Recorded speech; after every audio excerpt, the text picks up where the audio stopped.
Hello, if you're new to my channel, welcome. It's wonderful to have you here. Thank you so much for joining me.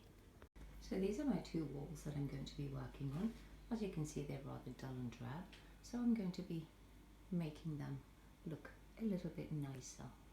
I've got this really large box which I'm going to be using to make my wall coverings.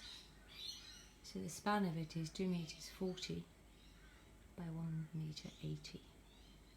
So I'm going to cut that down, and I'm cutting it in half, so I've got, well, not quite half, I need 1 meter 10, so I'm going to slice the box at 1 meter 10.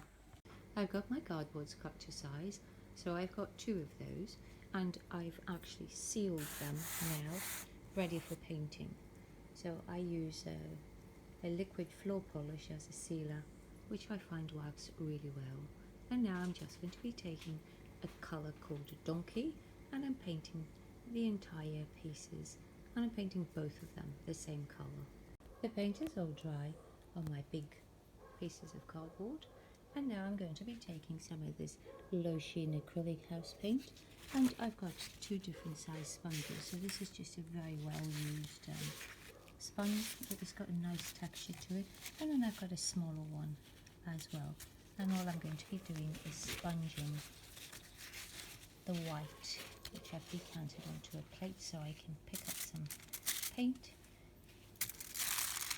and then just take most of it off so that you don't have a very big amount on your sponge. I'll just use a piece of foil next to it. So I've taken most of this paint off the sponge, and now we're just going to sponge that onto our piece. So we're just going to put a few pieces. You can put as many or as few as you want, and then cover the whole board. I've finished the whole piece, and now I'm going to do exactly the same to the other one. As you can see, it gives you some really nice textures, and if you want to get it a bit swelled like that, just twist your hand when you're putting it down, smudges. Because I'm working on such large pieces of cardboard, you're not going to be able to see the pencil on it, so I'm going to just be showing you on this small piece of cardboard roughly the kind of pattern that I'm going to be going for. So I want one piece that, and try and get them a little bit of irregular shapes. So that one is lying on top, and then I want to have some that look like they're actually underneath, and this one will be underneath again. So you've got little patterns going like that, and you can put some more, and that one can go on top of that one. So it all depends on how you want to draw it, but you won't see the pencil on the big boards, so that's why I'm showing you like that. I've got my piece of cardboard on the floor and the other one ready to drop down as soon as I've finished painting. So now we're going to start putting some colour down. I've got a whole lot of colours that I'm going to be using. So I've got cream, and then I've got a medium colour grey, and then this one is actually a light velvet lilac colour, and then one that looks like cement, and then there's another one which is called brown donkey, and this one is called pumice grey, and there's another grey, and then there's the dark grey, and of course white. And those are some of the colours that I'm going to be working with, and my pouring solution mixture. So I'm just going to be starting off with white, and I don't know if you can see that I've slightly drawn how I want my pattern to go. So I'm going to start off with some white. I'm using my little glue bottle to put my white down. As I said, you just put them in any random shapes.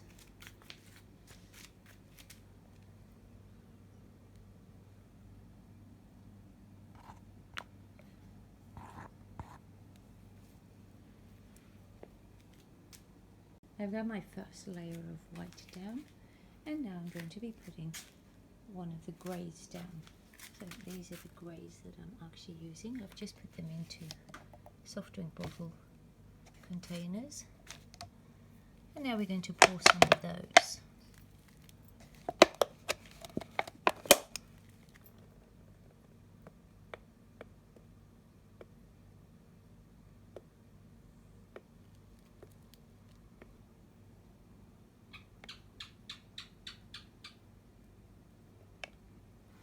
And then put all those ones down. And I'm going to be adding just a very small amount of black, so I'm just going to be blobbing it. I've got all my colours down, and now I'm going to lay the other board on top of this one. And now we're going to open it.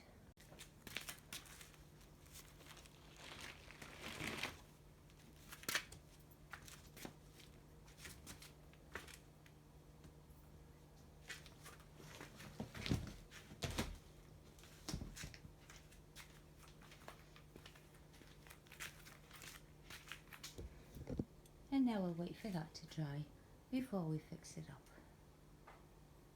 I'm extremely happy with the initial pour. So that's the one piece, and that's the other piece. And now I'm just going to be putting a wee bit of detail into it so you can see the distinction for the agate slices. I'm just adding a bit of detail to it so that I know which are the agate slices. So I've taken a grey paint and I'm just making a line so that I can see where my agate slice is and where it is lying so that it's shadowing on the opposite side. So if I pull it back, I'm going to be taking a very fine paintbrush, and only on the opposite side where the shadowing is, I'm putting a wee bit of black in there, like that. And then I'm taking a few little bits of white on another small little brush and just putting a few little highlights on it so that it looks like it's a bit shiny. And then I'm going to do that to all the pieces. And then I'm using what they call a combing brush, and I'm just taking some white paint and putting some small stripes in.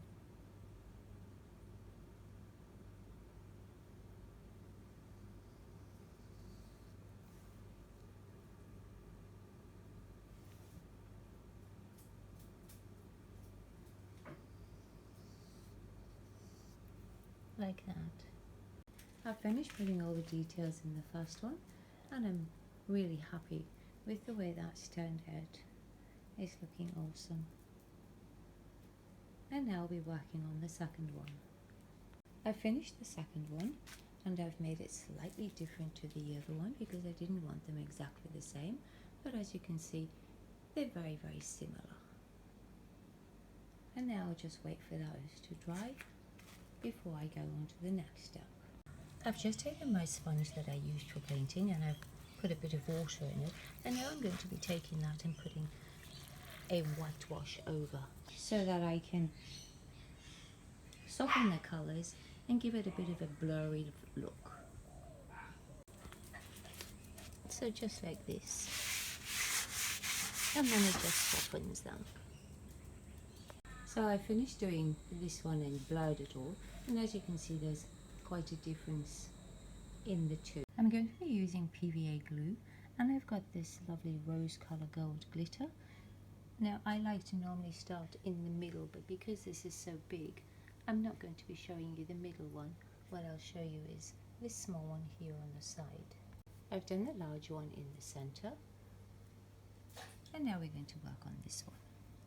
So when you're doing your, I like to just pour the glue on. So when you're doing your pour, try and follow one of the patterns that is already down. So we're just going to pour some glue now.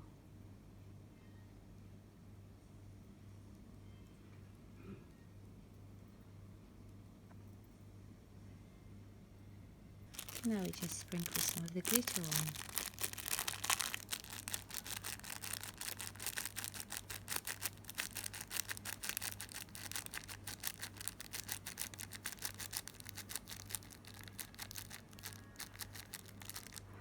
And then once you've covered the whole thing, tip all the excess off. So I've gone all around my piece, and on some of them I've got individual pieces within a piece, so I think I'm going to do another small one on that one, but I don't want to go too close to the edge because some of this has got to be cut off. So I've decided to go for this little small centerpiece. I'm going to tip all of that off. Make sure you've got something to catch your glitter with so you can use it in the next one. So that's what that one looks like. I'm using this Brilliance sealer, and I'm just going to decant some into a bowl with a little rag. I've just decanted some of my polish into a little container, and I've got a little rag that I'm just going to be putting the polish on with. And when I get to the glitter, all I'm doing is just dabbing it on like that. And then I'm covering both of them. And I'm going to be putting 5 coats on because I want it to be really brilliant and shiny. At the top of the wall, I've got these runners that are in place, so I'm going to be cutting my cardboard so they'll slide over those. I've cut my holes into my board, and what I've done is onto the far side of one of them, I've cut up along there so that I can fold this piece over to slide it up over the poles, and I've done that for the 3 of them. So I've made like little doors for the poles to slide through, and then when they're in, then I can just close them back up. I've just used a staple gun to attach the boards to the wall, and I've also used a bit of hot glue just to keep them in place. And now I'm going to be using silver tape to cover up the staples. So there's the before, and now here's the after. So those are my completed walls, and as you can see, they've made quite a big difference. And I've also put some little wall sconces on as well, and upgraded my table. If you found this video helpful or you enjoyed it, please give it a thumbs up. Really appreciate it if you would subscribe. Thank you so much for watching.